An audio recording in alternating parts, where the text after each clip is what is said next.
Good morning and welcome to the 36th meeting in 2024 of the Local Government Housing and Planning Committee. Mark Griffin is joining us online today and we've received apologies from Megan Gallagher. And I welcome Evelyn Tweed and Paul Sweeney will be joining us to the meeting, both of whom are joining us for our evidence session with the Scottish Housing Regulator. And I remind all members and witnesses to ensure that their devices are on silent. And the first item on our agenda is to decide whether to take items 3, 4, 5, 6 and 7 in private. Are members agreed? We're all agreed, thank you. The next item on our agenda is to take evidence as part of our scrutiny of the Scottish Housing Regulator. And we're joined for this item by Michael Cameron, who's the Chief Executive, and George Walker, who is the Chair at the Scottish Housing Regulator. And I welcome you both to the meeting, and I'd like to begin by inviting Mr. Walker to make a brief opening statement. Thank you and good morning everyone. And Convener, just to say at the outset, I'll try and be quick with my opening statement. It's a little longer than has been the case in the past, and that's primarily around some issues around the housing emergency that I feel is really important we share with you this morning. So I hope that's okay. It'll just run a minute or two longer than might be usual. So thank you for inviting us. Always happy to see you and present our annual report and present our annual report of accounts for this, in this case, for 23-24. We know you'll have questions for us on our work, of course, but I'd like to start by drawing your attention to three key things that we're currently focused on. The housing emergency and homelessness, and I'll come back to that in some detail, tenant and resident safety, and an interesting one that's been emerging around gypsy traveller sites. Let me start with the housing emergency. We've previously spoken about our concerns around homelessness. Since we last met, 13 local authorities have declared housing emergencies, and the Scottish Parliament, of course, has declared a national emergency. Our assessment is that systemic failure is impacting homelessness services in some councils. 2 local authorities are currently impacted by systemic failure, and a further 8 are at significantly heightened risk. By systemic failure, we mean that demands in the homelessness system, the number of people who are homeless and the level of need they have, has exceeded the capacity of the system to respond. For some councils, the required increase in capacity needed goes well beyond what they can possibly deliver alone. We're engaging with every local authority in Scotland to gather information and assurance about homelessness services, and this will update our view of which councils are impacted by systemic failure. We also, of course, continue to work with Scottish Government, landlords and key stakeholders to address these acute issues. Some detail. In July, we published early analysis of landlords' data on empty homes, on lettings and plans to build new homes. The rate at which RSLs are building new homes has fallen significantly, and it's projected to remain at a lower level for the next 5 years. The recent budget announcement, of course, increased funding for the Affordable Homes Programme, and that will obviously help this, although it will certainly take some time to see these new homes to be delivered. Social landlords, however, have seen a drop in the number of homes becoming empty. So taken together, this means that social landlords have significantly fewer homes available to let to people in need. That said, RSLs and local authorities have together increased both the number and the percentage of homes they let to people who were homeless, and that's important. Systemic failure, though, requires a systemic intervention. Over the longer term, this is about reducing demand in the system by preventing homelessness, and the current housing bill includes provisions to look at and improve prevention. But we suggest an immediate focus on increasing capacity to meet the current level of need is required, in particular as that relates to temporary accommodation. Let me explain. The most acute impact of the current systemic failure is councils with a lack of suitable temporary accommodation when a person needs it. So breaching the council's statutory duties, either by having to place a person in temporary accommodation that breaches the unsuitable accommodation order, or, worse, in more extreme cases, they cannot meet their duty to provide temporary accommodation at all because none is available. And this is becoming much more commonplace. So for us, a key measure of success in tackling the housing emergency will be a significant reduction in the current levels of statutory failure to accommodate and breaches of the unsuitable accommodation order.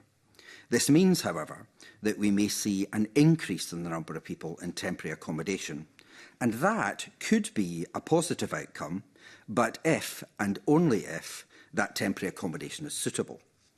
With over 10,000 children in temporary accommodation, yes, 10,000 children in temporary accommodation, a record for the 5th successive year, and with the reality that building more permanent homes will take considerable time, we strongly believe that in the short to medium term, there must be a focus on providing more and better quality temporary accommodation. We're keen to discuss this further with the committee today, if we might. Moving on to tenant and resident safety.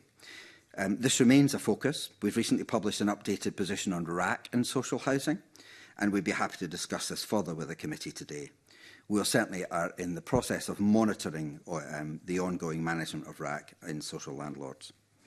Next, we're working with the Scottish Government and stakeholders to determine what actions are needed for the sector in Scotland following the publication of the Phase 2 report from the Grenfell Inquiry, an important report.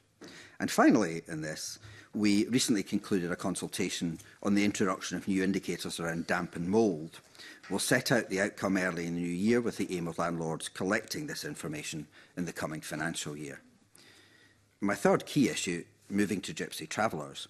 We monitor and report the social landlord's achievement of the minimum site standards for gypsy traveller sites. We recently published a thematic inquiry on landlords' approach to involving gypsy travellers, and this highlighted significant weaknesses. We also recently published the outcome of an investigation of a serious concern raised by the residents of a site provided by Fife Council.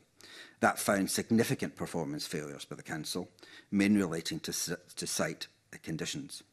We have now received 2 further serious concerns from residents of 2 traveller sites in the Perth and Kinross Council area.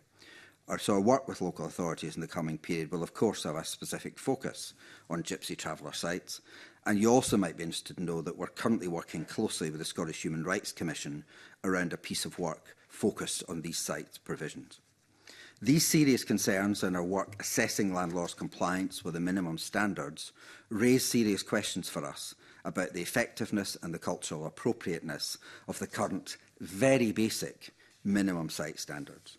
We take the view it's now appropriate for the Scottish Government to consider a fundamental review of the standards, particularly with an eye to the consideration of the human rights of gypsy travellers, as these relate to the provision of adequate housing, as you know. Of course, there are other challenges that we know about for tenants and social landlords. We continue to focus around issues around the cost of living, fuel poverty and net zero targets, and we'll keep our focus on these critical issues.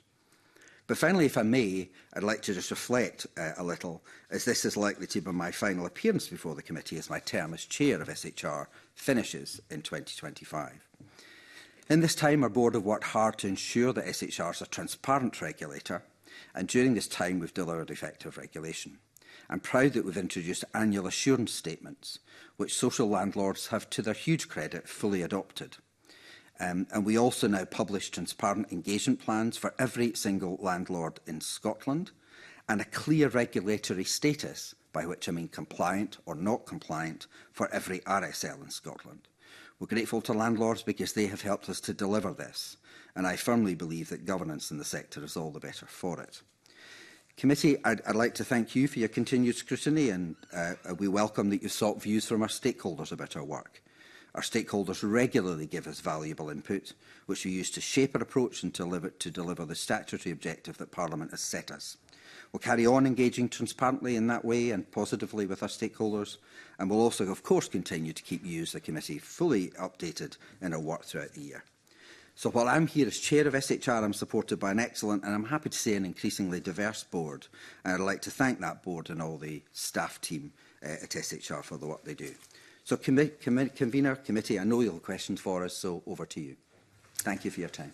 Thanks very much, George, and that was very helpful for you outlining those 3 key areas of focus, and we certainly do have questions in those areas coming up. Initially, you'll be aware that we've taken a deeper dive approach this time around not only with your work and your report, but also with work of the SPSO. And I think that's something that's been a welcomed approach. It's nothing like getting some feedback and other perspectives to understand situations. So on the back of that, we've got a number of questions based on what we've been hearing. So the committee heard from some witnesses at the previous session of their concerns about the Scottish Housing Regulator being heavy-handed or insufficiently justified in some of their decisions. And we also heard that there may be a perception of fear of the regulator, particularly among smaller RSLs. And I'd be interested to hear if you recognise those concerns and how you could ensure that the Scottish Housing Regulator is perceived to be an open organisation that can be trusted by everyone. Okay, why don't I start on that, and Michael might have some thoughts on it, Convener. That's a very fair question, given the evidence you've had. We believe, in broad terms, it won't be perfect, nothing is, that we've got very good levels of trust between the bodies that we regulate and within our wider stakeholders. And that, I think, is borne out by the bulk of the feedback to the committee, by the responses to the review of our regulatory framework last year, which was supported across the sector and few changes were requested. And we've concluded and have now started implementing that new regulatory framework. And I think it's also borne out by the finding of the SFHA's own research, which hasn't really raised the issues to which you allude. We continue to operate a regulatory framework effectively to do the job that Parliament set us, and that's a tough job. We recognise at times we have to have difficult conversations with some organisations who are not performing and who are not in compliance with everything that they should be, and those messages can be very difficult for individuals to hear. We realise that, and of course it can be challenging for our staff to deliver those messages as well. But what I do want to assure you of is that we engage extensively with stakeholders, and as you might expect, particularly social landlords and their representatives. So to give you an example, we have regular engagements with SFHA, with ALACHO, with the Glasgow and West of Scotland Forum at both board member, Michael and I, with board and chairs, and at officer level. We also have 3 groups that act as standing forums from RSLs that we meet with regularly, and that means that we meet a number of times a year, 3 or 4 depending on what they want, with about a third of the RSLs in Scotland in total. There's 3 groups: the Rural and Island Landlord Group, which is 9 members, the Urban Landlord Group, which is 13 members, and the Systemically Important Landlord Group, the larger bodies, of which there are 24 members. And we meet all of those. I chair 2 of those groups, and my deputy chair chairs the third one. And we believe it's really important to engage with those stakeholders in the best way we can to understand the challenges that they face and any concerns that they have. And I would say to you, as someone who attends most, although not every one of those meetings, they're not a shy group and they're very direct with us on any feedback they have. And some of the feedback that you've heard are not issues that come up from those groups with us. I just make that point. We also have a standing group with advice agencies who we work with, and we meet regularly with other stakeholders, people like UK Finance, lenders, Shelter, TIS and TPAS. So I'll leave it there, and Michael, you may want to add. Perhaps just to pick up on the issue about, I think it was raised by Share in the evidence sessions about a fear to contact SHR. It's worth saying to begin with that Share's never raised these concerns with us, although following the committee evidence session, I've been in touch with the Chief Executive of Share, and we've set up a chat that we'll have later in the new year so that I can better understand any concerns that the organisation may have. I think, as George has said, this is not something that's raised with us, and it hasn't been raised by the main landlord representative bodies in their submissions to the committee. And it's not something that we hear from that wider engagement that George has touched on.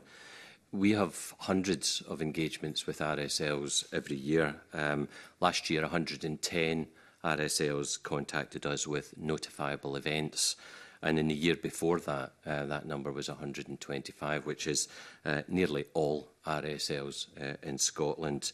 And I would suggest that that's evidence of landlords feeling that they can come to us, even when this may relate to some difficult issues. And this year we published our first annual report on notifiable events to help landlords better understand how we respond to these events when they bring them to us. And this was in response to feedback that we received during our review of the regulatory framework last year.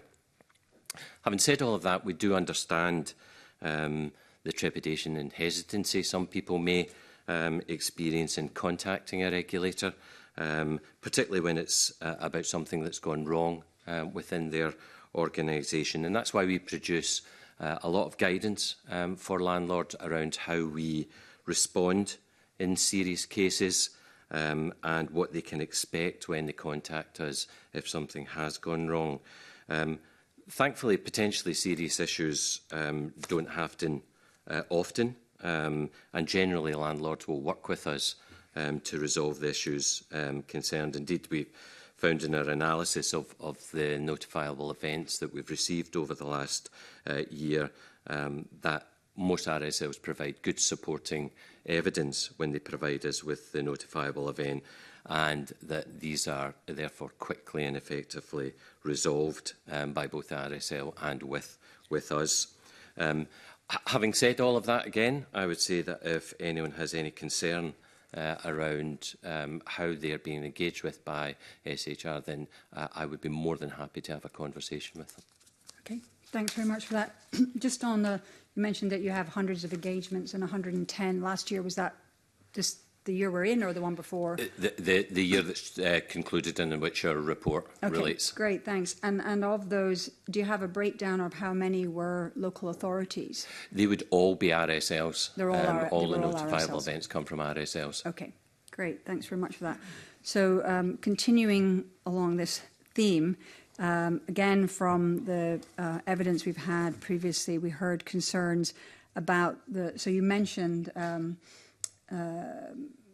that it can be a challenge for staff to deliver difficult messages and things like that. But we heard from previous sessions that there's a variation between individual regulation managers in their interpretation of the regulatory standard. And I'd be interested to see how you ensure that regulation managers have a consistent and transparent approach to applying those standards. Firstly, it's probably worth me saying that our framework requires that we take a risk-based and proportionate approach. So our engagement with any landlord is determined by that approach. And we regulate a diverse range of organisations. You know, no two RSLs are the same. And so our regulatory response and the regulatory engagement that may vary to reflect the risks that are faced by that particular organisation and by that organisation's context. So we will tailor our engagement to each landlord's context and the issues that they've raised with us. As a result, we'll often have differences in approach that may look like they relate to similar issues, but that's to reflect the context and the nature of the particular organisation we have. We provide extensive publications around how we operate and how we work to ensure as much transparency as we can in our work. And as I've already mentioned, that includes us having published the first annual report on notifiable events and how we've handled those. And that report's been very well received.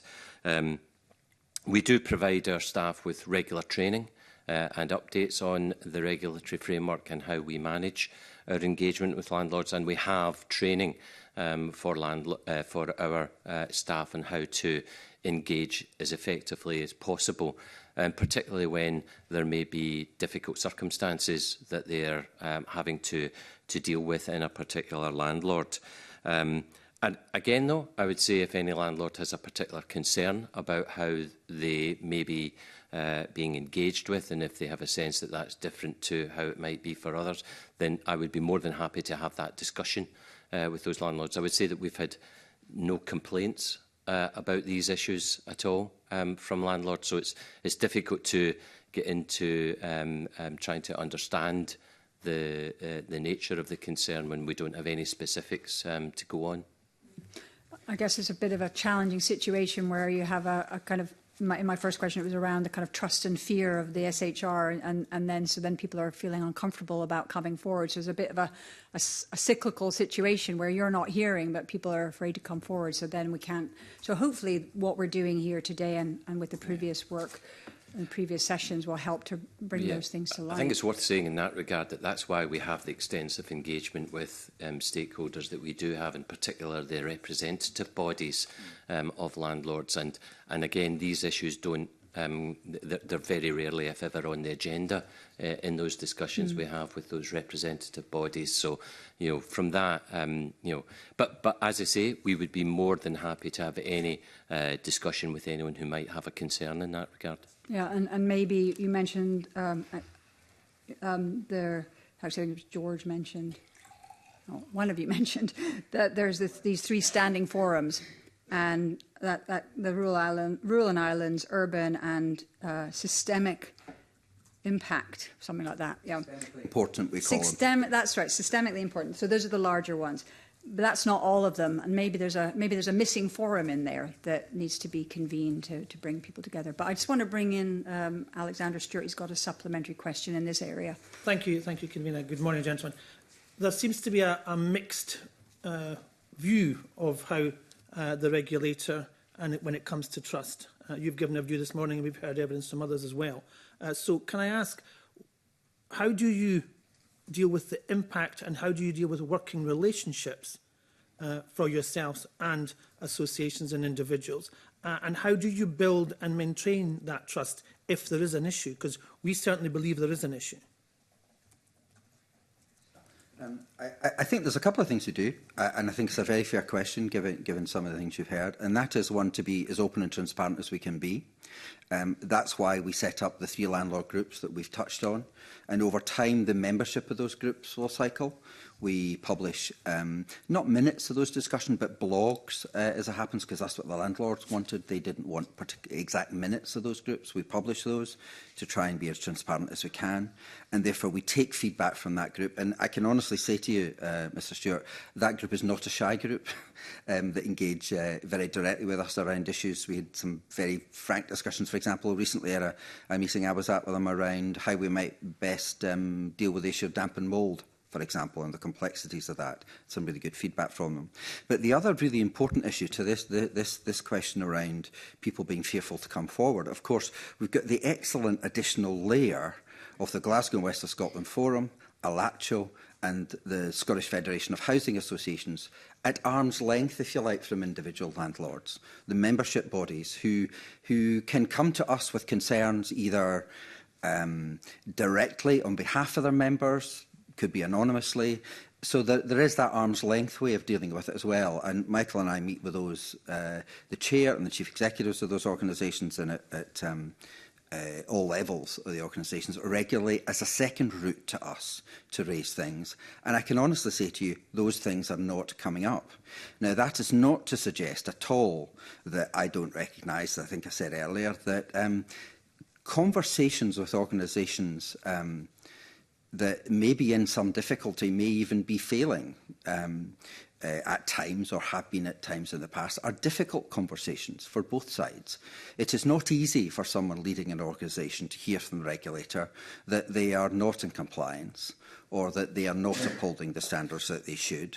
And it's not easy for our staff to deliver that. Indeed, I've sat and heard stories from staff members at SHR a number of times about being shouted at, screamed at and sworn at in the past, not recently, but during certain statutory interventions that took place by those whom we were discussing it with. So make no mistake, we're very clear that these are difficult conversations. And of course, on the flip side of that, we'll hear sometimes from tenants, you may have heard some of it too, that we're not tough enough on landlords, and we need to be tougher on them, we need to act faster and harder, and whatever the words are. And as a regulator, that's the job that's given us. We walk that line between representing the interests of tenants and ensuring that they're safe, and having what I can only describe as sometimes difficult and challenging conversations with organisations those whom we regulate. And I'm under no illusion that it must be very difficult to hear from a regulator when you are hearing that your organisation is not up to scratch and that perhaps they're failing in certain areas. So that would be the best answer I can give to your question. Michael, I don't know if I've missed anything else you'd like to add. I think just to emphasise the point, what we can do as a regulator is be as transparent as we possibly can about how we operate and what we do, why we do what we do, and then to have as extensive engagement as we can with our stakeholders to try and ensure that there is as wide an understanding as possible of our role, and that we get as much feedback as we possibly can. Thank you. Thank you, Convener. Thanks very much. I'm just going to give ourselves a little bit of a time warning that we've got quite a few questions to get through, and so I'll ask all of us to try to be as succinct as possible, both the questions and answers, but they're very important issues to get into. I'm now going to bring in Mark Griffin, who's joining us online with a number of questions. Thank you, Convener. Good morning. We heard evidence in previous weeks suggesting that the self-assurance approach to regulation could be subject to more scrutiny. For example, Tenant Together Scotland members said that they would also like to see the housing regulator carry out more regular checks on landlords categorised as low risk to verify the accuracy of reported performance data. So 2 questions on that. How can you give us the assurance that social landlords' performance information is checked for accuracy? And secondly, is there a risk that with largely desktop-based regulations it becomes more difficult potentially to pick up on issues of culture within organisations? I'll perhaps pick up on that, and if I could perhaps take the second question first. Parliament, when it passed the 2010 Housing Scotland Act, set us as a risk-based and proportionate regulator and gave us the statutory functions to monitor, assess and report regularly on the performance of social landlords and the governance and financial health of RSLs, and to make regulatory interventions where appropriate. And at that time, Parliament repealed the provisions of the 2001 Act, which empowered the then regulator to carry out cyclical inspections. So that shift has meant that we now have a regulatory framework which is risk-based, proportionate and insurance-based. Landlords assuring themselves, their tenants and us is central to that approach.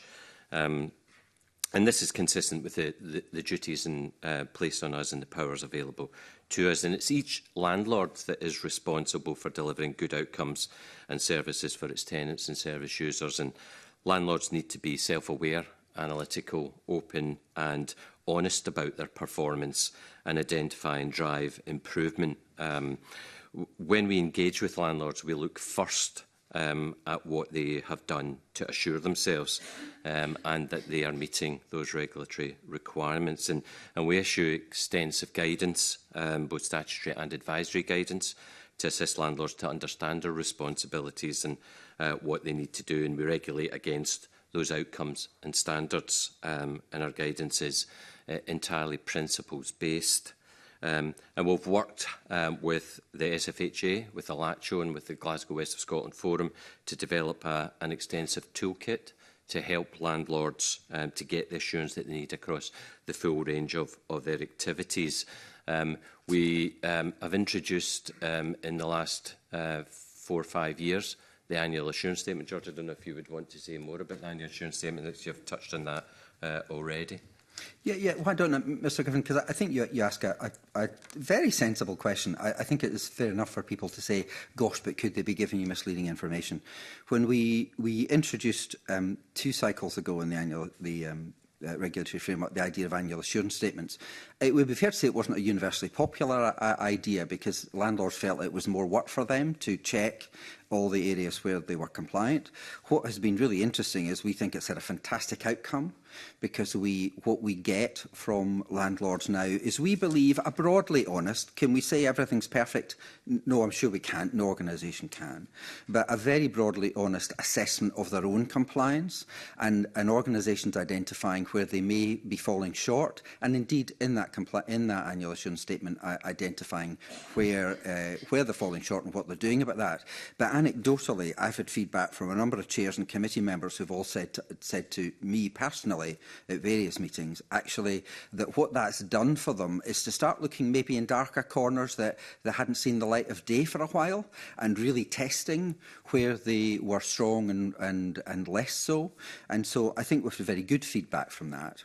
And the final thing I'll maybe add that I think is helpful to this is that we do a number of visits post the annual assurance statements. I forget, Michael, it's about 10 or 12, I think, we've been doing in recent times, to visit a selection of landlords to try and assess how they approached that, how they assured themselves, the process they went through to produce the annual assurance statement and thus provide it to us. So, in general, can I say it's perfect? Of course I can't. No chair could ever tell you that. But can I say it's been a big improvement? Yes, I absolutely can.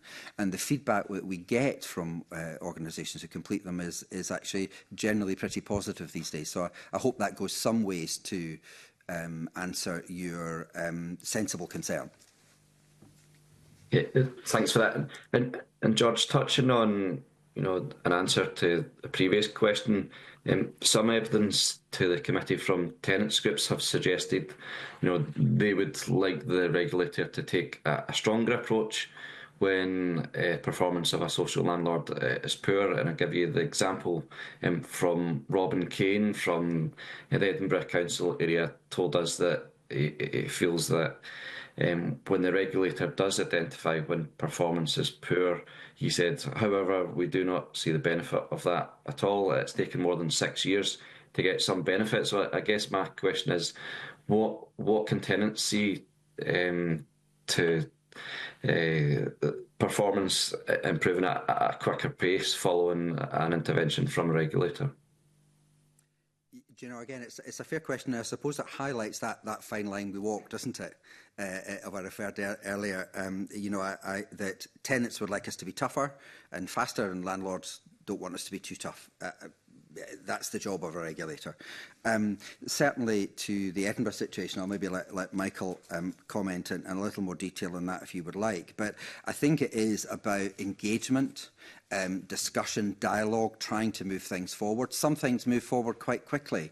Give you a recent example. I gave you an example of the Gypsy Traveller site in Fife, where serious concerns came to us. And I'm not dodging Edinburgh to say that. I'll get Michael to come to that. But the time we engaged with Fife were starting to deal with the challenges there, and we're starting to do work on that site, and that's moved forward quite quickly. And we have assurances from them now that next year they've now tendered for moving to do the work on the original site and move Gypsy Travellers back to that site. So yeah, there are situations that can move quite rapidly when the regulator steps in. But I'd be misleading you if I weren't to say there are other situations that are just more difficult. And indeed, that takes us into the territory, and maybe Edinburgh's one of those, of where we have highlighted systemic failure, and where we absolutely believe that the difficulties in some areas go beyond what any given landlord can handle alone. Now, if you'd like any more detail in Edinburgh, I'm sure we can give it, but equally I'm mindful of the convener's desire for us to be brief. So I'll see if you would like anything further or not. Thanks for that. I mean, I think broadly it'd be helpful to get information on those authorities that you have described as being in systemic failure, but I'll leave it to the convener to pursue that. Okay. Thanks very much, Mark. I'm now going to bring in Willie Coffey. Okay, thanks very much, convener, and good morning to you both. I wonder if I could invite you to say a few words about another issue that was brought to the committee. It was about compliance. So Co-ops UK and their evidence were telling us that they thought that the regulator focused a bit too much on compliance to the exclusion of, let's say, enabling and facilitating innovation. So they were pointing at the difference in the regulatory framework that applies to bigger associations rather than smaller. And I suppose they were saying, does one size fit all could I ask you for your views on that, and whether you think the compliance regulatory framework is flexible enough to allow that development and growth and innovation to take place? I'm happy to start on that. And, you know, on stifling innovation, I think the first thing I would say is that I would suggest that social landlords have been amongst the most innovative of organisations in social society over the last 3 or 4 decades, and they've been regulated throughout that time. And indeed, landlords are out there innovating now. So you'll maybe not be surprised to hear that I don't subscribe to the view that our regulation inhibits good innovation. We're doing the role Parliament set us to do, to provide appropriate checks and balances in the system to ensure that the interests of tenants and others are protected, and that's a role that we will continue to do. Our approach is assurance and principles based, and we regulate against outcomes and standards, and our as I've already mentioned, our guidance is entirely principles based, and we aim to engage with landlords in the least intrusive way possible to ensure that we get the necessary insurance that we require. And we also work extensively with SFHA, Alacho, Glasgow West of Scotland Forum to develop the toolkit I mentioned, which is to empower landlords to be able to get the assurance that they need, that they are able to operate in as innovative a way as possible while still adhering to the requirements that are placed upon them. And we also engage in a range of activities to support landlords to develop and grow. So, for example, we provide a range of guidance and recommended practice, including around business planning and asset management. We regularly alert landlords to emerging issues and risks that they should be aware of. And we also publish the outcome of our thematic inquiries, which is an important way for us to highlight examples of positive practice in the sector. We also provide a large amount of performance information that enables landlords to undertake detailed benchmarking of their own performance and to work with their tenants to help them scrutinise their performance. So I'd suggest that points to a regulatory framework that facilitates landlords to do what it is they are trying to do to support their tenants and local communities. Thanks for that, Michael. Do you think the balance is right, though? I mean, why would Co-ops UK tell us that, and then basically you're telling us the opposite? That it's Can I maybe come in on that? Why would they say that? You know? Coffee, I think it's a fair question, a perfectly fair question. And I don't know if they, I didn't see specifically what they said to you on that. I don't know if they have or you have something in mind about an innovation that hasn't happened because of the regulator. But, you know, we'd be very keen to hear that. Co-ops UK haven't come to us with that. So it's hard for me to know the specifics of what lie underneath it. I'll tell you what I can say, though. So to finish that point, we're very happy to hear if there's something specific that yourself or they have in mind. Absolutely, but any organisation can come to us. The thing, though, I would want to say that I see that happens a lot is in these landlord groups that we talked about, and we've just been through a cycle of those meetings. It's a great forum, and landlords use that as a forum to share some of the innovations that they are doing with each other, to talk about successes they've had, or frankly some of the frustrations too, and maybe give each other some ideas of where they've dealt with a difficult problem. So we see that happening in those groups. But do you know, I think your question's fair. The issue was raised with you. If they or you want to come to us with anything specific or talk it through with us, we're very happy to do that. But with them not having come to us with any examples or thoughts of or worries of that, it's quite hard for us to be more specific than that. Right. I mean, it was really, they were saying things like housing co-ops. It's a different model to other housing management systems, and sometimes these smaller associations feel perhaps overburdened by the regulatory framework that impacts on them as small organisations, whereas larger organisations can cope pretty well with it. I suppose it was really asking for yourself, do you apply flexibility in how you deal with smaller housing co-ops, for example, and rather than just impose upon them the regulatory framework that must be obeyed? That's really where we are. They felt there's a lack of flexibility from you in dealing with them. I think in answer to that point, the first thing to probably say is that when Parliament introduced the 2010 Act, it didn't make any distinction in the type of landlord that would be subject to that regulation. So straight away, there's a statutory requirement on us to regulate landlords and to do that in a consistent fashion.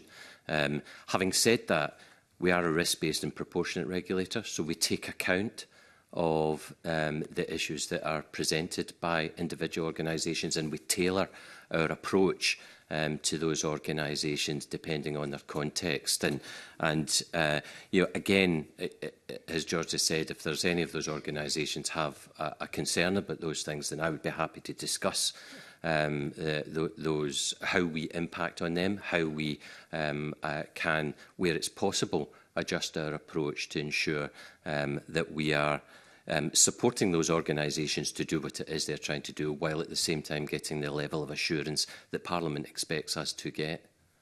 Thanks for that. I'll maybe just add, if I can. Sorry, Convener, because I don't want to take more time. I'll give you the commitment now. I'll take this up in the next round of landlord engagement groups. I'll take this up. We'll ask that question to those groups and see if there's any thoughts they have or guidance they have, because, you've been given a certain view and certain evidence. It's important we respond to that.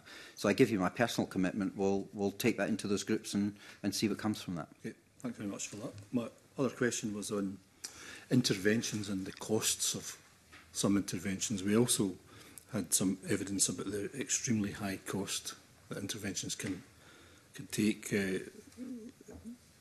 Witnesses and evidence told us that the Reedville intervention cost £500,000 and the Wishaw was £400,000. So the discussion at the committee then was about value for money, justification for such high levels of cost, and whether there's caps in these costs, and ultimately who pays for the cost of this intervention that's passed on to tenants. Ultimately, we believe, just to get your thoughts on the intervention process and whether there needs to be any careful scrutiny and monitoring of whether the public is getting value for money from those high costs. Firstly, it's worth pointing out that we haven't used our statutory intervention powers. We haven't initiated a statutory intervention since 2018. So they are not common occurrences. They don't happen often. Our principal consideration when deciding on statutory intervention is the potential risk to tenants and service users and to their interests if we do not intervene. So that's the principal consideration we have. But we do always consider the impact on an organisation when determining whether to use our intervention powers. And we'll not intervene where we're assured by the landlord that it's willing and able to address the issues that present the problem or the failure, and that it's engaging constructively with us. And the vast majority of our engagements with landlords happen on that basis. But the failures that lead to intervention have serious implications for an RSL. There is a cost to the RSL if there is a statutory appointment of a special manager. And there's also risks around the calling in or repricing of loans that a landlord has. And that's why we always consider these interventions very carefully before we use those powers. But this is the cost to fix things that have gone wrong.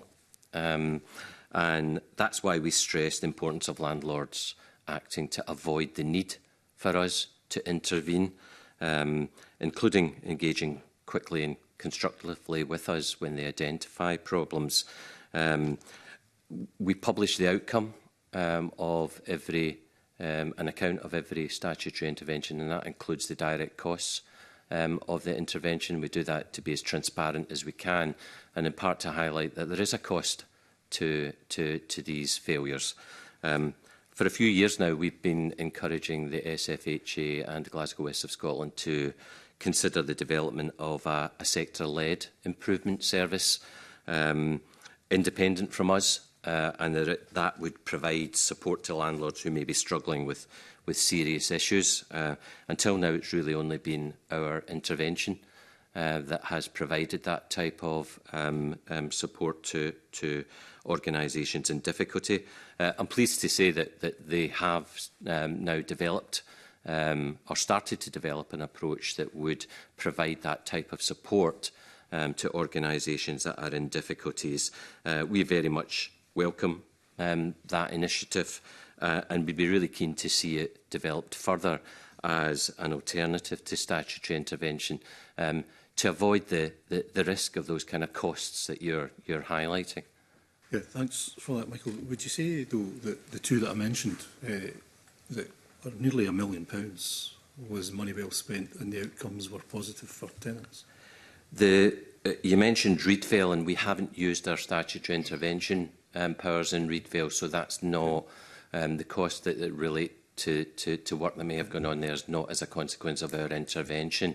I think the other one was Wishaw and District that you mentioned, and I would say that that has delivered value for money because there's been significant improvement in the service that's been delivered to tenants in Wishaw and District.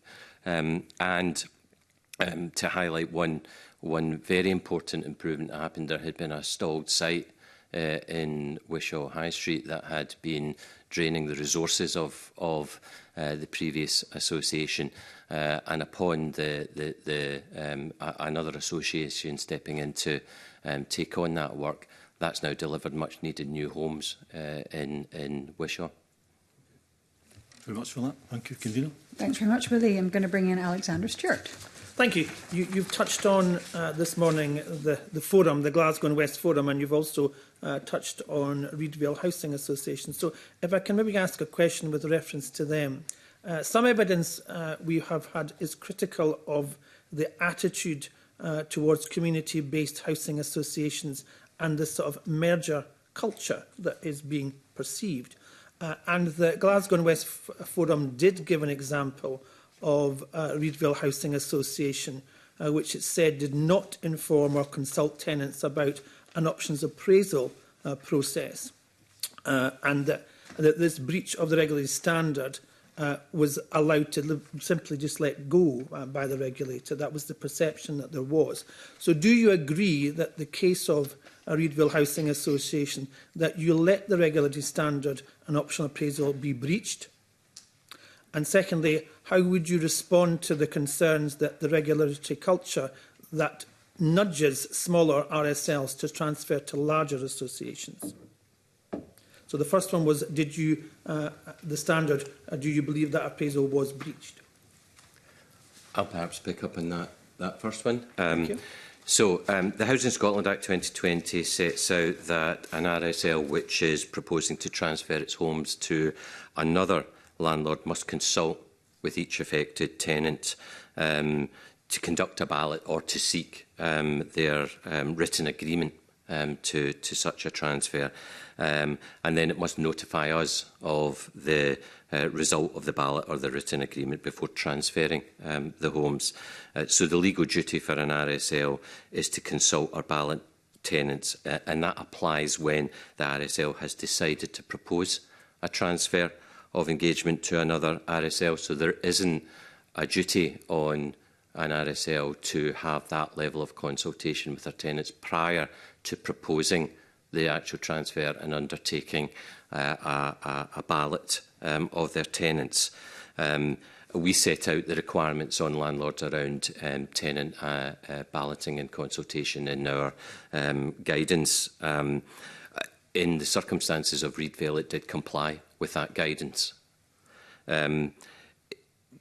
Earlier on in the process, it did notify us of its intended approach, and at that time we did engage with it and say that it would be good practice for it to engage with its tenants at that point, prior to undertaking the decision to propose a transfer. And we also sought for it to appoint an independent tenant advisor to ensure that tenants had a source of that independent advice throughout the course of any discussion or any ballot to seek their views. And the second one was about nudging the smaller RSLs to larger associations. And there seems to be that merger culture that seems to be perceived. If I pick that one up, Mr Stewart, I don't believe we have that culture. I've been quite public in saying that. The whole team at SHR know my views, and the whole board. The board's quite united in that, actually. So Michael and his whole team know the board's view in that that's not something we would wish to encourage. We are completely agnostic on that. There have been some mergers that have taken place. Most of those, as it happens, haven't involved the regulator at all, although some have. So that's the best answer I can give you, that we're as clear as we can be on that. And certainly we've discussed that with the various membership bodies as well, one of which you know, the forum who you name. But the board's view is very much that that's not something we would want to encourage. Okay, and my next question, once again, the forum outlined their views that there should be greater acknowledgement of the consequences of losing a smaller community housing association to a larger one. Can you update the committee on how you would respond to the forum's idea that this can be achieved in practice? I would suggest that the legislation that we work within doesn't really empower us to take a view in that fashion. It sets us to regulate each landlord in the same way. What we do, though, however, is ensure that where there is a proposed transfer, that tenants have access to that independent tenant advice, and that the ballot, the consultation, happens in accordance with the statutory requirements on landlords. I would say that back in 2018, Parliament withdrew powers from us that meant we had powers of consent over transfer. So as long as a landlord, a transferring landlord, adheres to the statutory requirements around tenant balloting and consultation, we have no powers to halt such a transfer. Okay. And when an RSL, a smaller one, moves to a larger one, how do you deal with the promises or the checks and balances that are put in place to ensure that tenants from that organisation have and things have been fulfilled? Because, as I say, when there is a transfer, there's a change, and there's the dynamics may be apparent, and tenants need to know that these are being fulfilled, and the improvements to the tenants themselves have been involved within the transfer. So how's these checks and balances and promises kept and monitored? Mr Stewart, I'll start with that. I think it's such an important question, actually, and it's one that the board has been very engaged with. The board has done a number of discussions around that, around promises that are made during a transfer process and how those are monitored. We've had a number of discussions around that, and indeed, I'll let Michael give you a little more detail on it, but indeed we've sought assurance from Michael and the team as to how we as a public body approach that. I just say that because it's such a kind of timely thing, because the board has discussed it within the past year, for example, in doing that, because it is in our mind too, and I think it's a very legitimate concern for the board to have, and for you to ask that question. Michael, you might want to comment on some of the assurance that you provided us on that. So when one RSL transfers its homes to another RSL, the receiving RSL will make a number of commitments to tenants, publicly make those commitments. And those commitments can vary across different transfers, and of course some of them can take several years for the receiving RSL to deliver. So following the conclusion of a transfer of engagements, we have a process for monitoring the delivery of the commitments, which can involve us obtaining quarterly reports from the receiving RSL on progress in delivering the commitments, and we'd also have regular meetings with that RSL to discuss the delivery of the business plan that underpinned the transfer of engagement. And that process sits alongside our more routine regulatory engagement with the RSL, and we take account of the progress it's making in delivering the commitments in our annual risk assessment of every landlord. It's perhaps worth just picking up on some of the reality of that. So since 2020, there have been 11 transfers from one landlord to another. And in those transfers, 60% of the commitments have been met.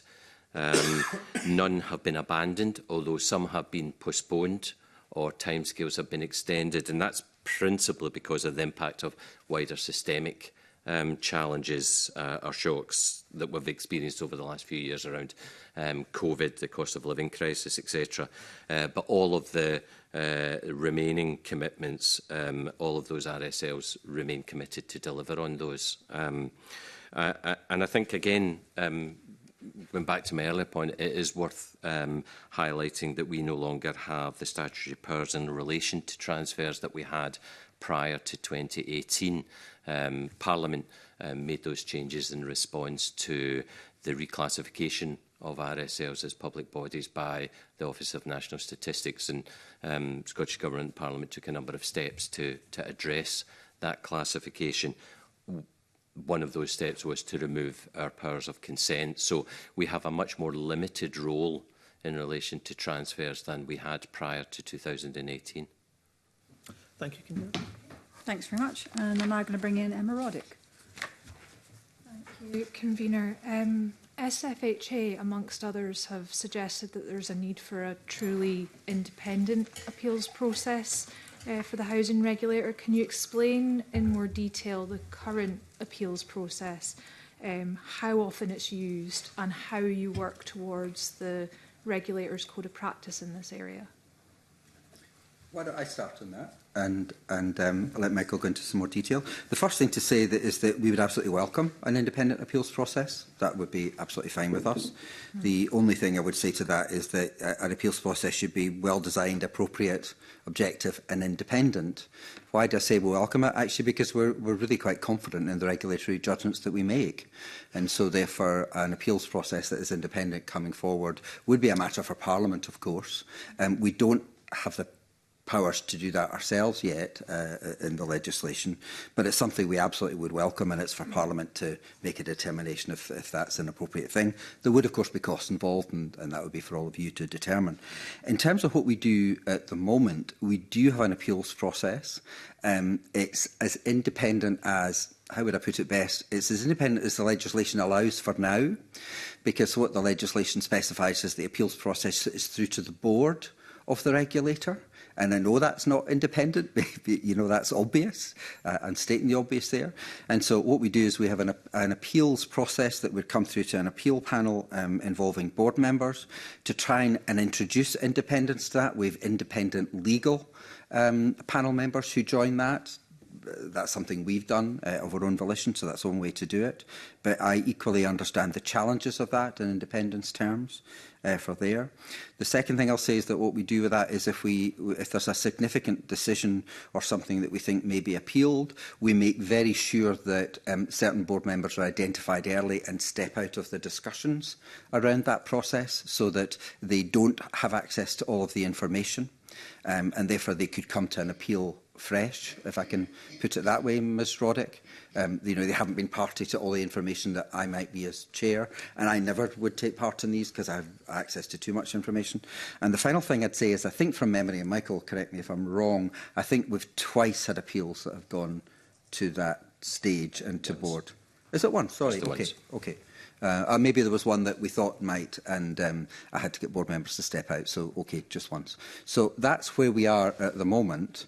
But if Parliament felt that that was the right and appropriate and proportionate way to go, I would absolutely welcome that, because I think in many ways it would make our job easier. Okay, so specific legislative provisions would be beneficial and welcomed. I would say so. I would see no problem with it. You know, for me, it's a matter for Parliament if they see that. As I say, it needs to be appropriately independent and appropriately funded. And there would be ways of doing that. I don't necessarily personally have a view of that. And of course, there would be cost in that system and cost to SHR. So that would need to be borne in mind if that went down that route. But no, I'm confident in the decisions that SHR makes. And so if it would make people feel more comfortable that it's the right way to do, I think that's fine. I'm someone who has, as Michael will know, he's probably had bleeding ears since the day I became chair around transparency and openness, because it's been a big theme of what I've wanted as chair. And I should say I was pushing an open door with that. And therefore it would be no surprise, I don't think, that I think if Parliament wanted an appropriate independent process, we'd absolutely welcome it. Okay, thanks very much for that. I'm now going to bring in Fulton McGregor. Thank you, Convener, and good morning to both of you on the panel. Thanks for the evidence. I wanted to ask a question about the level of awareness about the regulator within the public. And this is something the committee heard some evidence on, that unless you're actually, a tenant or another service user who's involved with a landlord, there's likely to be a low level of awareness amongst the public. Is this something that you would accept, or do you have a different view on it? Do you know, why don't we both contribute in that one? I would accept that. I think that there are maybe at times disappointingly low levels of knowledge. I suppose it's one of those classic things that where people wonder about what they can do when they've got a particular problem and are interested in the routes to do that. And if they don't have a problem in a given time, they're less interested in what a regulator does. I think it is frustrating, and the board have talked about that. Actually, we talked about it quite recently. A couple of board meetings ago, we talked about it quite recently as to how we could raise that. We do, I think, what we can. We engage with the various landlord bodies. There are a number of them. You've heard from some of them. Tenants Together is probably the lead body that amalgamates up. So we liaise with them. We do some work in social media to try and raise the profile and make tenants aware. We encourage landlords to put links to the SHR on their website and give them access. But I'll be honest, I'm probably a little frustrated personally with a lower levels of knowledge too. I wish we had the budget to raise that awareness and spend on campaigns or do more, but the reality is that we don't. So I do recognise, I think, the issue that you raise, and I think it's a perfectly fair one. Whether we've got the answer to that, though, I'm struggling to say is the truth. Well, I really appreciate that, quite honest and frank reply. And I suppose it's the same with a lot of situations, actually, as politicians and as a parliament, often there's low awareness amongst the public as well, to an extent. So I think it's good to hear an honest response in that.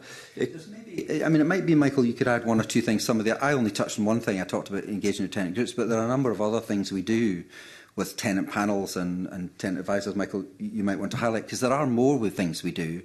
I just wanted to recognise your question that I know there's an issue too. And you've asked my question to Michael anyway, so that's great. So. I'm sorry. No, that's good. So, yeah, there are 600,000 tenants in the social housing sector in Scotland. So the scale of the challenge of having direct engagement with all of those tenants is not to be understated. And of course, we've not been given the role to have a direct engagement with every tenant. But what we do is try to put in place mechanisms where we can get as good an understanding of tenants' perspective and their interests as we can. George has already mentioned our quarter liaison with Tenants Together Scotland. We have a panel of tenant advisors who engage with us directly in the scrutiny of landlords and help us undertake in particular some of our thematic inquiries. And we have our national panel of tenants and service users, which is nearly 500 members. And that's a great way for us to get feedback on the issues that are of importance to tenants and to other service users, including gypsy travellers and people with lived experience of homelessness. And that involves us doing a range of work with the panel around annual surveying and focus groups to delve more deeply into particular issues. And the latest report on the work of the national panel highlighted that, as I say, we have just under 500 members on that. Around about 34 of those members are residents on gypsy traveller sites. We've had qualitative feedback from around about 38 households who had recent lived experience of homelessness. So that enables us to get as good an understanding as it's possible for us to get around the key issues and priorities for those important groups. We try hard to maximise our visibility. Largely speaking, we have to rely on landlords to do that through their own, through their websites, through promotion of our material. We also require landlords to make the annual landlord report that we produce for every landlord available to every one of their tenants. so that that information is available and immediately accessible for those tenants. But I think, as George says, we'll continue to explore ways where we can try and promote that wider understanding. And I think in particular, where it relates to tenants having routes of redress, that they know when they can come to their landlord to seek redress, to the Ombudsman, or where it's relevant to bring matters to us. Well, I was actually going to come on to ask about the national panel, and you've went on to answer that, which is great. And I was particularly going to ask about the Gypsy Traveller community, which again you've given some detail on, so I won't go back over that in the interest of time. But just on that, is there any other groups that you've particularly focused on, as well as Gypsy Travellers, within the national plan? I think over the last national panels. Yeah, over the last 2 or 3 years, we have had specific exercises around homelessness and around Gypsy Travellers. They've been a strong focus. Other areas where we want to start to explore is around other marginalised groups, perhaps more within the tenant base. And we're particularly keen to work with organisations such as the Scottish Human Rights Commission to think about how we can take more of a focus around some of those particular groups who may consider themselves to be marginalised. They tend to be the harder groups to reach, and that's the challenge for us to try and find ways to get to as many of those groups as we can. The work on the Gypsy Traveller community, because I was on the Qualities Committee, particularly in the last session when there was a lot of work done on that. So Alexander Stewart was as well. A question on the perception of the panel. Pardon me. We've heard some evidence that the panel can feel often one-sided, not a two-way process. I think is a direct quote. And it doesn't involve a conversation or a dialogue, and simply involves answering a survey. What would you say to that? And is that a criticism that you take on board? And is there any, if so, is there any plans to address it? The annual survey of all panel members is an important part of the work of the national panel, but it's only one part of it. We do focus groups with them that focus in on specific areas or specific issues. I've mentioned working with people with lived experience of homelessness and Gypsy Travellers already. They were two of the areas that had those more discursive kind of engagements with people who are members of the panel. It's an area that we would be keen to develop further in terms of having wider engagement. Resources are a challenge in that regard. We don't have a lot of direct funding to undertake that type of activity. We get great value for money in the commissions that we do around the panel. And it's also something at which we have had discussions with Scottish Government as to whether it would want to take advantage of that panel to help it perhaps engage more widely with tenants and service users and social housing. And that might give us an opportunity to increase the resources that would be available to the panel. Okay, thanks. Thanks very much, Fulton. I'm going to come back to the opening statement you made, George, and just before I bring in Evelyn Tweed and then Paul Sweeney with their questions. So in your opening statement, you talked about systemic failure in council homeless services, and I'd be interested to hear from your perspective what more you think the Scottish Government could do to support councils in responding to their statutory homelessness duties. Okay, why don't I open with that, Michael, and I think you might have some thoughts as well. In terms of the reason we use the term systemic failure was, I suppose I described this in some sense in the opening statement, was in saying that this goes beyond the scope of an individual landlord, and we're focusing on homelessness here, so therefore the local authorities in this case. It goes beyond the scope of what they're able to do on their own. Is there what the Scottish Government can do? Yes, absolutely. There is engagement with local authorities, as we know. It's a challenge for everyone involved. Certainly the monies allocated in the recent budget to the housing programme, I'm sure would be very welcome by landlords. We as the regulator certainly welcome it. But again, as I said in my opening statement, that will take quite a long time to deliver. I mean, the gap in Scotland between supply and demand, if I can put it that basically, is significant as we sit here. And therefore, that's why I made the call, and this might be an area where both landlords themselves and the Scottish Government could work together. That's why we're making the call to really pay attention to temporary accommodation, because what we can't pretend is that this gap's going to be closed quickly. And if this gap is not going to be closed quickly, and even if the Scottish Government suddenly magicked up, shed loads of money tomorrow and said we can put lots more to this challenge, right, it would still take years for these houses to get built. We all recognise that. That's why we flag the challenge in temporary accommodation, because at the moment the systemic failure is occurring in a big sense, because many people, some of these 10,000 children I referred to, are in unsuitable temporary accommodation, which breaks the appropriate order, as you know, or even worse, as I highlighted, the local authorities don't have any temporary accommodation available and therefore they can't house. And therefore we would contend that attention needs to be paid to temporary accommodation. And more temporary accommodation needs to be made available. Perhaps monies need to get spent on that alongside developing new homes, if we accept the premise that temporary accommodation is going to be needed for some time. Are there local authorities who are sitting in buildings that are not being appropriately used, that might not be able to be turned into permanent housing, but could perfectly well have some money spent on them and converted to temporary housing for a period of time? And when I say a period of time, I mean years, because this will take years. And so that's why I used the language in my opening statement that actually an outcome that meant there were more people in the short to medium term, more people in temporary accommodation, but in suitable temporary accommodation, actually might be a reasonable outcome as we move through this housing crisis, I guess, as you have, housing emergency, sorry, as Parliament has chosen to say.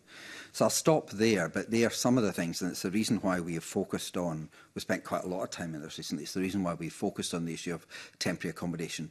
I personally worry slightly that temporary accommodation might get lost in the discussion, and I'd really encourage this committee to take that subject up. It's never for me to tell you what to do, and I would never deem to do that. Please know that. I would just encourage you to take it up, because the danger is that we focus on lots of new build, and listen, that's really important. We all know that, but it could be a little simplistic to think that that will solve the problem in the short to medium term. And we have children sitting currently, and families sitting in highly inappropriate temporary accommodation, or as I said, worse, they get none at all because councils don't have it. And so that's why we contend that this is an area that shouldn't be overlooked and would be a step in the right direction as that moves forward. Now, I don't mean to say in anything I've said that councils we engage with ignore this issue, that they make no effort. That would not be the case, and that's why we use the term systemic failure, and this going beyond the scope of what individual councils can do. Michael, is there anything that you would add, maybe more widely? I focused more on temporary accommodation.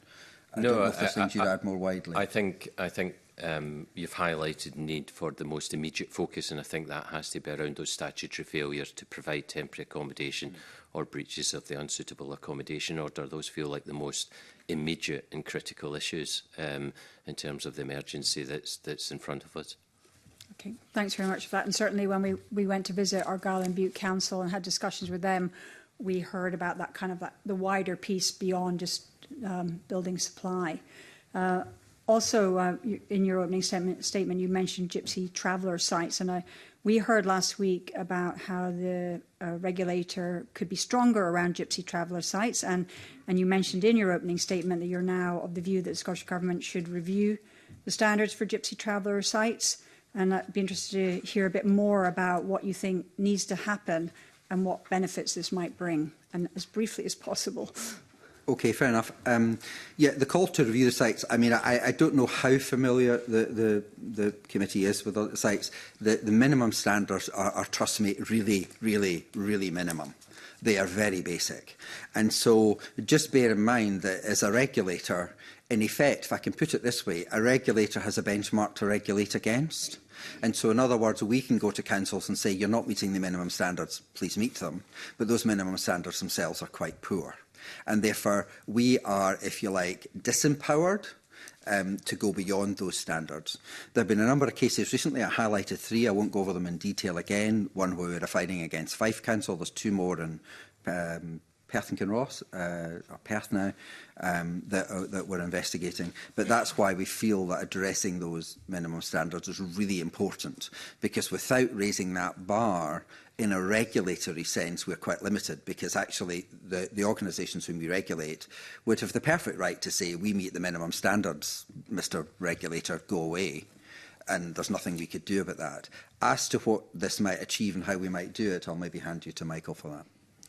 Yeah, I think there's an opportunity to consider a more fundamental review of the standards that apply to gypsy traveller sites. And as I understand it, there's also some consideration being given in the Scottish Government around whether the Affordable Housing Supply Programme funding could also be used to upgrade gypsy traveller sites. And that would be an important consideration in terms of being able to achieve a significant change in the standards. And it's not just physical standards, I think it's also to reflect the cultural appropriateness of the sites, that they meet those cultural requirements of gypsy travellers. And that's an important area of work which we'll continue to undertake along with the Scottish Human Rights Commission. Okay, that's very helpful, kind of about the idea that the Scottish Government could, they've got their envelope of money funding and just to use it differently to improve that. Thanks very much for that. We might come back for a bit more detail on various things from you on those. I'm now going to bring in Evelyn Tweed, around up to 10 minutes. Evelyn. Okay, I've got 3 short questions, convener, so hopefully if I get succinct answers I'll get through my questions and I can pass on to Paul. I would like to make a couple of declarations of interest. As I did last week, I am a member of Lower Burn Housing Association and I'm a former housing professional. Good morning, gentlemen. My first question, the Scottish Housing Regulator routinely requires RSLs to commission independent investigations when allegations, often minor, are made. How do you ensure transparency when presented with prima facie evidence of serious misconduct by your own staff or agents? Who would like to come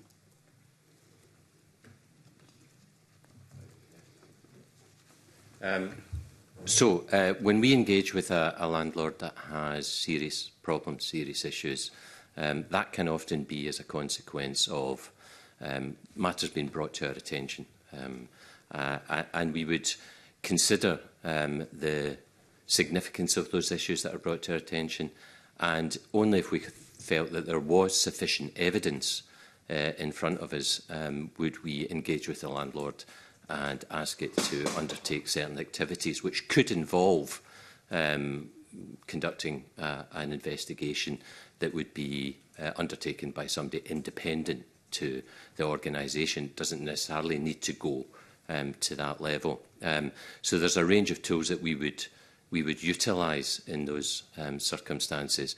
That's probably what, at the more extreme end of our engagement with a landlord, that would become something that would happen. We would be transparent about the fact that that was happening. We would set that out in an engagement plan that we publish for every landlord, so that would be very visible to anyone who is interested in what was happening within a particular organisation, what our regulatory engagement and strategy was. And Mr Cameron, how many independent investigations has the Scottish Housing Regulator commissioned into its own staff and agents? None. That's fine. Question 2. When I requested information relating to Dalmuir Park to assess the validity of serious allegations, your staff used FOI exemptions to deny this. Why did they feel the need to withhold this from an MSP? And is this standard practice? Well, when we managed the request for information under Freedom of Information, which we're required to do under the legislation, And I'm conscious that that's now subject of an appeal, so I don't think it would be appropriate for me to go into too much detail in that, other than to say that we consider all requests for information on an applicant blind basis, again, as we are required to do under legislation. And so, in other words, we treat it in exactly the same way as we would treat any other request for information. Mr Cameron, is it standard practice? Standard, but well, I wouldn't suggest it's standard practice in that it doesn't happen very often. Okay. But Ms Tweed, we endeavoured to provide you with everything you asked for as far as we could, within the realms of protecting some individual named persons in certain documents. I think that your requests to us, which were numerous and multiple, involve reviewing something like 300 documents and providing you with a whole slew of those. So I don't believe that we didn't respond to your requests. We did. And we went well beyond the scope of where we would have been justified in saying we can't do any more on a cost basis or another basis. So I feel that we responded absolutely as best we could and provided you with a huge amount of information to your requests. I would also say that at that time, your requests were around vague allegations that weren't specific, and we asked for further information, which we hadn't received. We offered to meet at the time with your constituents who were raising these allegations, and as you know, those offers were never taken up. Thanks for that, Mr Walker. And my last question, if the Scottish Housing Regulator refuses to commission independent investigations into its own staff and withholds information from MSPs, how can Parliament have confidence that the regulator is consistently operating within its legal framework? I think that that's probably a matter for Parliament to look at the issue around whether they want or don't want to investigate the Scottish Housing Regulator. I can tell you as Chair of the Scottish Housing Regulator, if anyone came to me with specific allegations about specific situations or that we'd inappropriately treated specific people, I would investigate that, but I haven't had that. I've had vague allegations of somebody was treated tough. It was a difficult situation. We came back to you, for example, asking for specifics, and we didn't get that. So in order to do any investigation, we need to have the ability to do that. The second thing I would say, that in relation to the case, I remember very well that you raised with us, it was an intervention that I think was started 7 years ago and finished about 6 years ago, something like that. I personally sat with a team that took part in that intervention. Sadly, I couldn't meet all of them because it was such a while ago, some of the staff had left. And I reviewed documents relating to that intervention. And I felt entirely comfortable, as did my board, that the level and appropriateness of intervention that took place, in this case, I guess we're referring to Dalmuir Park, was entirely appropriate. But vague allegations of somebody felt uncomfortable, it was difficult, somebody felt bullied, with an unnamed person weren't something that we could easily take forward in any fashion at all. So, Mr Walker, you looked into the allegations that were made about your own staff and how the Scottish Housing Regulator was operating, and you said there's nothing to see here, everything's fine. As I said, we looked at vague allegations that were non-specific, that couldn't give names, dates, places of anything that happened, couldn't even name the people involved, and we went as far as was possible based on the information that was given to us. We offered meetings with the people involved. We offered to meet anyone that was brought forward to us, and no one has ever come forward to meet us or taken up that offer. I think I've made my point, Mr Walker. Thank you. Thanks very much for that. Paul Sweeney. Thank you, Convener. And thank you, Convener. My apologies for late arrival. I had to attend the Health Committee prior to attending today. Thank gentlemen from the Scottish Housing Regulator for their attendance. I should also at the outset declare that I'm, as of recently, a member shareholder of Reedvale Housing Association in Glasgow. Gentlemen, you will recall this time roughly last year we were reflecting on the situation at Reedvale. Obviously things have moved on since then. and perhaps reflecting on just the story of what's went on there in the last 12 months or so. Where are the lessons that can be learned from that process? It seemed to me that looking back at the root cause of some of the challenges there came down to Standard 7.3 in the Scottish Housing Regulator's Standards of Governance in Financial Management, that states that a registered social landlord must ensure that there is adequate consultation before engaging in an options appraisal. But this wasn't carried out at Reidvale Housing Association. It's quite a subtle kind of emphasis, I suppose, that it was a fait accompli that transfer was the preferred outcome prior to the tenant consultation actually happening. And that's really where it was presented as there is no alternative, really. Bearing in mind that concern that was raised with the regulator at the time and subsequently how things have played out, is there any reflection on the application of Standard 7.3 and how that could be better clarified to ensure that all the options are fully looked at with consultation with tenants about the nature of what they want to do with their community-controlled housing association or community-based housing association before that formal options appraisal is undertaken? Yeah, and thanks for that. And we had somewhat of a discussion around this issue before you joined the committee this morning. But just to reflect on that,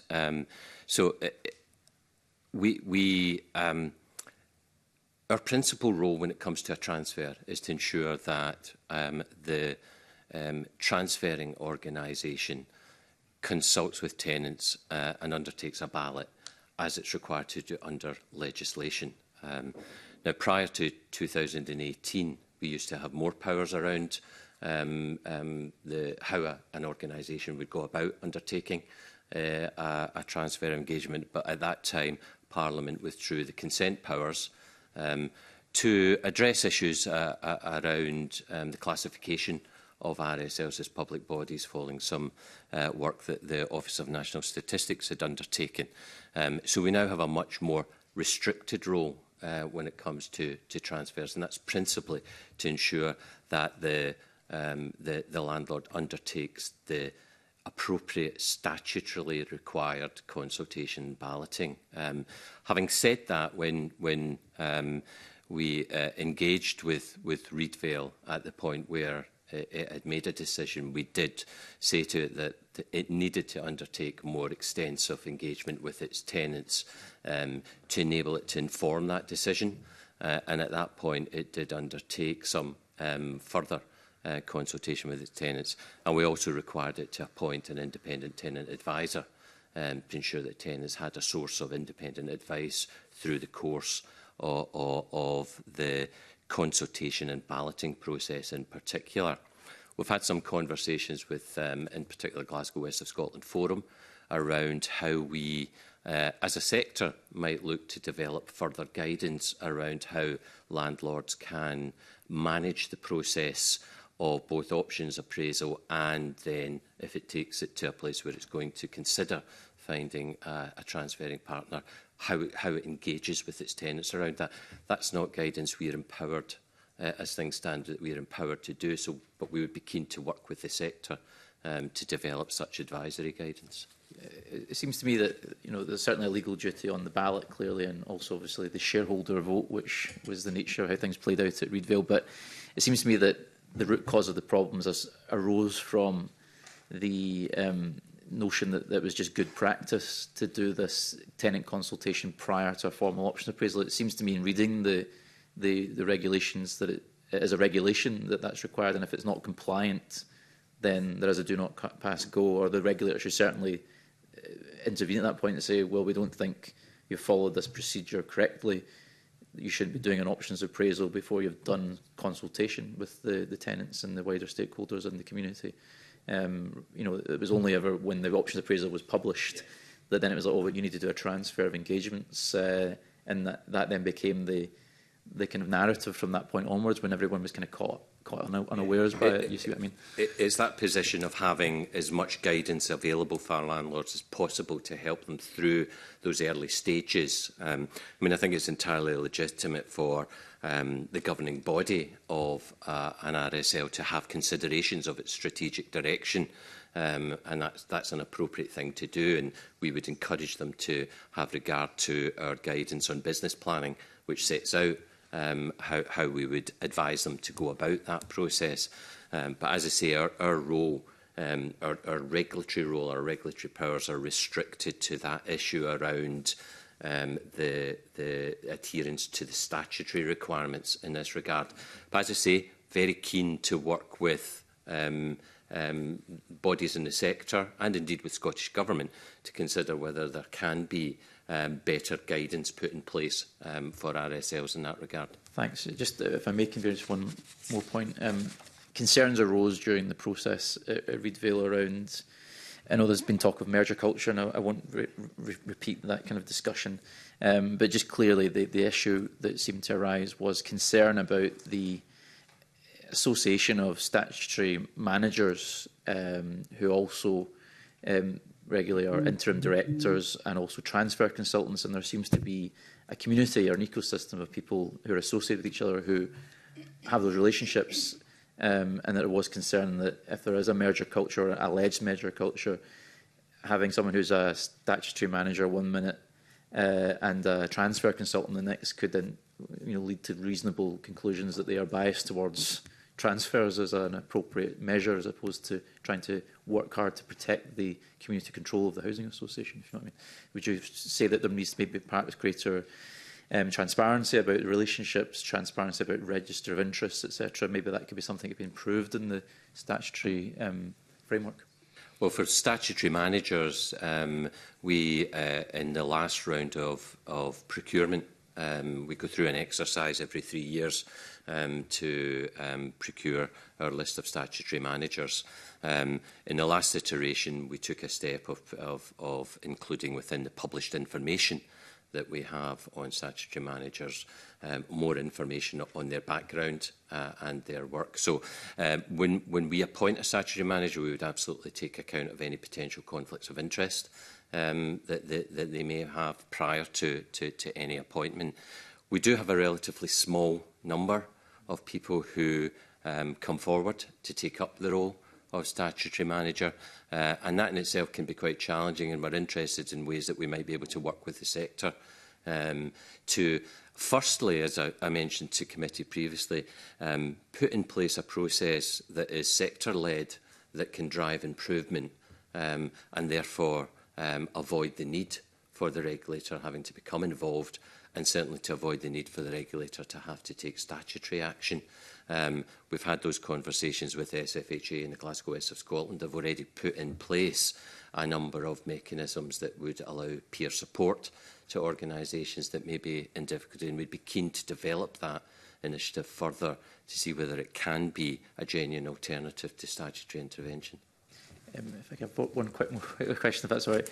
I appreciate that response. Just also around that idea of peer support and housing association cooperating to support each other. Is there concern that the use of non-compliance can create a chilling effect? So if a neighbouring housing association wants to support another, but they might be non-compliant, and these, it's not the end of the world. Non-compliance can often be quite benign issues that just need a bit of work. That could maybe create a sort of idea that they are tainted and can't work with that housing association or look to develop a relationship. Similarly, things like I've heard reports from housing cooperatives that they are being sort of pressured to demutualise because it's seen as inappropriate that the membership of the housing association is restricted just to those tenants, and that's actually seen as not a good thing, that you should bring in people from outside the housing association. Yet the principles of cooperation in cooperatives are that it's the people who have the stake in the housing that are the members. So perhaps some of the practices of the regulator can militate against that idea of cooperation and building sort of housing co-ops and collectives. Maybe pick up on the point of housing co-ops in the first instance, and the fully mutual housing cooperative model is entirely consistent with our regulatory requirements. So there's no issue there in terms of us requiring any change that model. I think there has been change over the years, and that's been led by the organisations themselves and has not been for regulatory purposes. As I say, housing cooperative, fully mutual model, entirely consistent with regulatory requirements. I mean, we would absolutely encourage that kind of peer support and that cooperation locally. We don't have many organisations that are non-compliant. Okay. I think as last week when I double-checked, it was only 5 out of 140 odds. So most RSLs fully comply with our regulatory requirements. There's a relatively small number that don't. And where we have an engagement with those organisations, we would absolutely be looking to see whether they can access support from others or from the representative bodies to help them deal with the issues that they are presented with. That's helpful. If I could just add something, and that is that, is it related to Reedvale? Thank you for engaging us with that. I know I didn't meet you personally on the matter, as you know, Mr Sweeney, but thank you for engaging with us and meeting staff on that, and so you got some of the background. We appreciated you taking the time to do that. As you know, at Reedvale, no statutory manager was appointed because statutory intervention wasn't taken. But I think that your point around appearances of conflicts is an important one, actually, that you made earlier, and that's something we'd be very willing to discuss further with you or with the committee, because it is very important that we do that. The challenge in this area is the small cohort of people who come forward with the skill sets to do these roles around assisting individual organisations if they're in trouble or they lose a director, and individuals who may come forward as statutory manager. It's a fairly small group of people, and it's a very challenging role that requires a very particular skill set. And it's for that very reason Michael's highlighted the idea that we've been discussing with an open door, in fairness, although it hasn't quite happened yet, with the Forum and SFHA about peer support mechanisms. But we'd welcome further engagement with that if that's something that you would find helpful. It's always a good thing. I very much appreciate that, and thank you very much. Thanks very much, Paul. And I'm just going to pick up one little stitch and come back to Willie Coffey with a very brief supplementary question. Thanks, Convener. It's partly to correct the record on my part. When I mentioned, I was talking about the intervention costs earlier, I should have said it was Dalmuir, the Dalmuir intervention, that according to Mr Gilbride, who gave us the evidence, it cost £500,000. It's just to ask you, what was that money spent on? What benefits were accrued, and who ultimately says that that was a value for money intervention that took place?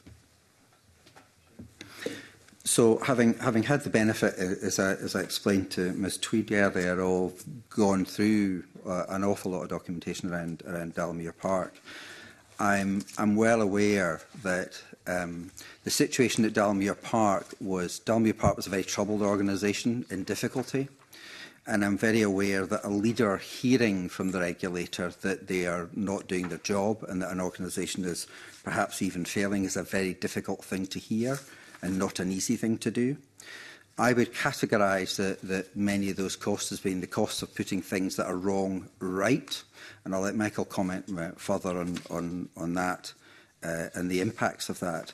But I am under no doubt at all that Dalmuir Park itself was in a very difficult place and badly was in need of change at that time. And bear in mind, we're talking 2017-18 now, I think.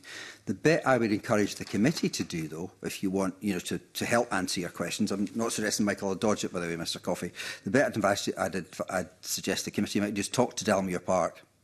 Dalmuir Park, we didn't have a compliant and non-compliant regime at that time, but they were an organisation in difficulty. Dalmuir Park today is a compliant, effective organisation, and I would encourage you to talk to them about that journey. That might be quite enlightening for the committee. As to the specifics of it, I'll maybe leave that to Michael to give you a little more detail. Yeah, as I mentioned earlier, upon the conclusion of every statutory intervention, we produce and publish an account of that intervention, setting out the reasons for the intervention and the process that was then followed. Within that, we also set out the direct costs of the statutory intervention. The direct costs of the statutory intervention in Dalmuir Park were just over £100,000. not the 500,000 figure that you've referenced, and we've set that out in the published report. And I think to just echo the point that George has made, that I think if the committee is keen to understand the impact of that and the improvement journey that Dalmuir Park have been on, I'd suggest that it would be an appropriate thing to do to speak directly to Dalmuir Park. Thank you for that clarification. Is it the regulator's view that that was money well spent and the outcomes were positive enough for the tenants? I would contend that yes. I think that sorted some significant issues in the organisation. It's remained an independent organisation. It's now a fully compliant organisation, and it continues to deliver for its tenants and community. Okay. Thanks for that. Thank you. Thanks, Willie. And very briefly, Emma Roddick. I just wanted to pick up on the line of questioning earlier with my colleague Evelyn Tweed, MSP, because I just wanted to clarify, I don't know the ins and outs of the complaints that were made, but it sounds to me there were allegations of bullying and you required more detail to investigate. So my question is it not the point of an investigation to get the details, and how specific would an allegation have to be in order for you to feel the need to investigate? Because bullying seems quite a specific allegation when it's about a particular person who's named. I suppose the only thing I can say to that, Ms Roddick, is it wasn't about a particular person who's named. It was about anonymous constituents, multiple. At the time for Ms Tweed, there was no one named at that time, unless I'm getting that wrong, Michael. Correct me if I'm wrong. It was about that, and it was fairly broad-based allegations around that intervention. So it's quite difficult to investigate anything specific when accusations are non-specific and are very vague by unnamed people. In order to try to deal with that, as Ms Tweed knows, we recognise two things. Firstly, that these interventions, and as I said in my answer to Mr Coffey, are challenging and difficult to do, and it's very difficult for leadership to hear that their organisation is not performing well. But secondly, we offered to Ms Tweed to meet with any of our constituents to discuss the details and understand better what the issues were, and those offers were never taken up. And those offers were made multiple times. So and I would remake that offer today, that we would do that, but those offers have not been taken up, and at that point it was vague allegations by anonymous constituents. Given the evidence that's been talked about so far, where witnesses have expressed a bit of a fear around the regulator, would you accept anonymous complaints and allegations and be able to investigate where appropriate? If given the information to do so, that goes beyond vague, of course, you know, if there's something we can investigate, we would investigate it. But I would just repeat what I've said. It is very difficult to investigate vague claims by unnamed individuals. It's very difficult because to investigate that, there's two sides to every story, isn't there? You have to understand what the claims are and what the offence is, and if you can't meet the person, if you can't discuss that, if you can't understand what the underlying issues are, it's very difficult to do. I say that especially in the case of Dalmuir Park, and we've discussed it in some detail. Dalmuir Park was a failing organisation when this intervention took place. Dalmuir Park today is a compliant organisation that's run well. Do I understand that people might be upset and offended by the difficult conversations that have to take place during an intervention? Yes, I do. I know that it's not an easy thing to hear that your organisation is not up to scratch. I can tell you for the staff at SHR, it's also not easy to be sworn at, shouted at and cursed at by people, which is what happened in some cases in some parts of Dalmuir Park during that investigation. So these sites have two parts to it, and one man's bullying is another person's strong intervention. Will I take these things up, investigate them? Absolutely, if I'm given the ability to do that. But in a situation where claims are relatively broad brush and vague, where those who are making the complaints are not willing to meet us or discuss them, that's very difficult. Thank you, George. I'm going to leave it there because we've kind of been around this a little bit. And in the interest of time, we need to move on. We've got quite a lot of things on our agenda. So I just want to thank you both for coming in and giving us evidence this morning. And I want to wish you, George, all the best for your next steps, because I understand you won't be with us next year. Sadly not. And I want to wish you both a peaceful, restful and festive season. And I now close the public part of the meeting. Thank you. Thank you. Thank you.